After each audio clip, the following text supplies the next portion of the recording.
It isn't enough to highlight liberal bias among social media giants. There needs to be a way to fight back, an alternative. Now, I think it's easy to lose track of all actions taken by these companies, but here's an incomplete list of recent punitive steps taken. Personalities Alex Jones, Milo Yiannopoulos, and Laura Loomer have been permanently banned by Twitter. Candace Owens was suspended by Facebook for 7 days for saying white supremacy was not as big a threat to America as fatherlessness. Michelle Malkin was censored by Facebook for opposing the censorship of some of those I just mentioned. And perhaps most jarring, Dan Scavino, Trump's social media director, he was temporarily banned by Facebook in April after his posts were flagged by, quote, an algorithm. Now, one company is stepping into the breach, however, to solve this. Parler is a Twitter-like platform that was launched last year.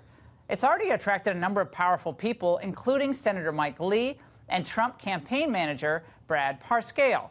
My next guest hopes that's just the beginning. Here now is CEO of Parler, John Mates. John, is this really going to be a Twitter alternative that conservatives have been seeking? I don't really like the idea of being an alternative platform. I think that it should be more of the platform that social media should have been when it was originated. I mean, the reality is they're acting more like publications rather than a community forum. And that's what should be created, is a community forum for people to discuss politics, whatever they'd like. So no censoring. If someone says something inciting violence, will you leave it up?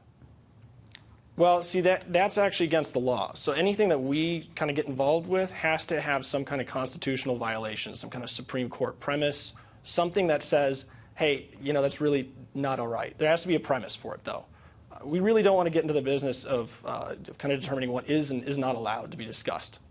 Now, what's your platform for making money here? Is it, using, and I looked through your privacy statement. I always do that, believe it or not. I started looking through, and like in all these companies, they gather information, cookies, you can ask for your contacts to be shared, photos, everything. Most of that's boilerplate, I mean, to be honest. But I know, yeah. I read the boilerplate. I'm a lawyer. Yeah. The boilerplate's actually really important. Most people don't read it, and that's why they get in trouble. But how do you make money in this? Do you make money by partnerships and so forth with the information you gather?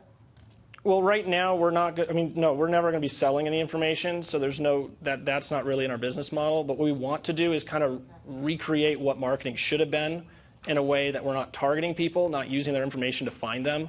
Rather, we kind of want to provide them with more of an old school approach to advertising, and that's what we'll eventually be doing, as well as influencer marketing, because that's really important right now, that influencers can convey the message better than individuals or than the page as a whole. Right. So someone who has a big media following, just like they have on Instagram, where you make money on Instagram or YouTube, you can make money. Maybe, is it Parler or Parlay? I'm hearing two different things. It's Parler. It used to be Parlay, but... you have to be... no one's going to say that, by the way. I'm going to change your name for you. Just call it Parler. It's the double meaning of going to a parlor, a beauty parlor, or a salon, a parlor. So I just say Parler. That is exactly what happened. Good. I think that's smart. But we're looking forward to seeing where this goes. I know Michelle Malkin, I think, and others are fascinated. I just might sign up later in the night. So... That would be great. I mean, we've got a lot of people that are being censored, and a lot of people that just want to join a community where they can actually discuss without worrying about what's going to happen to them. You're offering freedom on a new platform called Parler. I appreciate it. Thanks so much.